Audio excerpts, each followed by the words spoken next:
Howdy ladies and gents, my name's Tom Gibson and I am a middle school math and robotics teacher, and this is part 3 of a video series that I'm doing on how I set up a classroom economy in my class. So check out the first 2 videos to find out kind of what the economy is and the different jobs that I have in my economy. In this video I want to talk about the class fines and the bonus money, which are 2 of the ways that students are either spending money or getting more money in addition to their class job. As far as class fines, I have a list of fines that range from really expensive to not very expensive at all. The most expensive fine being dishonesty, which is a $500 fine. I've only had to give out this fine once in the 3 years that I've been doing this. The next most expensive is rude behavior, which was a combination of a few different fines that I used to have, but this could be interrupting people, making hurtful comments to anybody, or just general disrespect towards anyone in the classroom. The third fine is off-task behavior, which is $50. You can define that however you feel is appropriate. The fourth fine is missing work or just generally unprepared. If the student doesn't have supplies or doesn't have their notebook,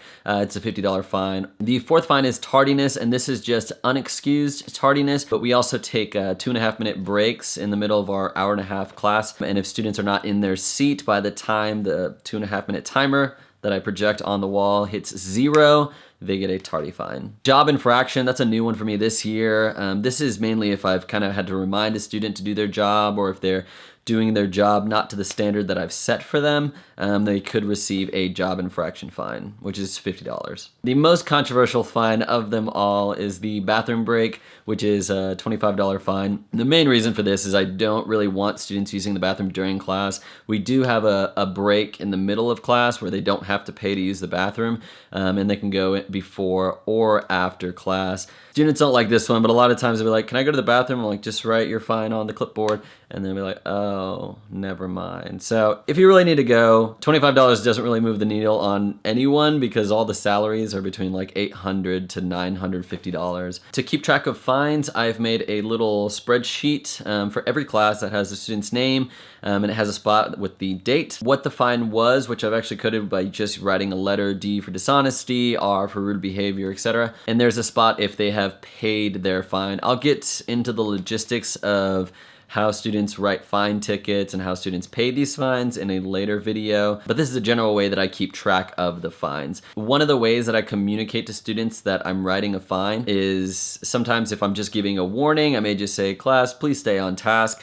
But if I've said a student's name like Jacob, please stay on task, when I say the student's name, that's code for you're receiving a fine for this. So that's my way of differentiating whether it's just kind of a general warning for the class or if a specific student is getting a fine. That's their way of knowing that they're receiving a fine. And if it's a little unclear, I'll also go ahead and tell them like, hey, you received a fine for off-task behavior. Let's go ahead and try to get back on task. As far as bonus money, we have bonus money day once a month, where students will have a spreadsheet of their own where they're going to keep track of their bonus money. It's recommended to have a plethora of bonus money. You do want kids to have a variety of ways to make extra money in this classroom economy. Students are required at our school to have 20 hours of community service. For every hour they get past the mandatory amount, they get $50. We use Khan Academy a lot in our classroom, and so the more points that they get, the more bonus money they can also get in class. And I've made a spreadsheet so they can see how many points they have and how much bonus money they should be getting. If they make 100 on a quiz in my class, they get $50. But if they make 100 on a test in any of their classes, that's $200 worth of bonus money. Extracurricular activities, which is a wide range of activities from sports to councils at school to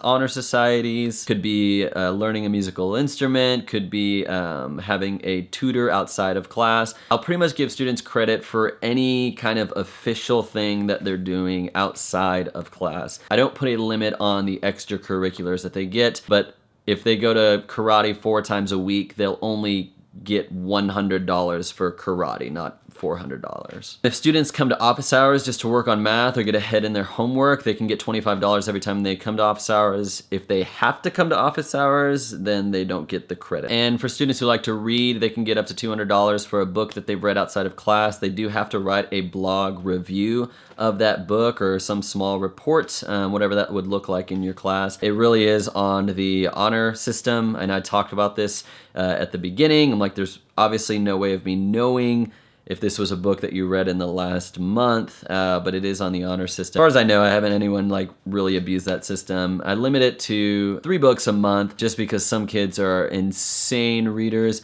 and I'm trying to level the playing field in some regards, so they can get up to $600 if they read 3 books, with it being $200 each. So that is fines, that's bonus money. I will go into what fine day looks like and what bonus money day looks like actually in the classroom, but it's good to have an idea before you start your economy. What are some general fines? What are some general bonus money things I want to do?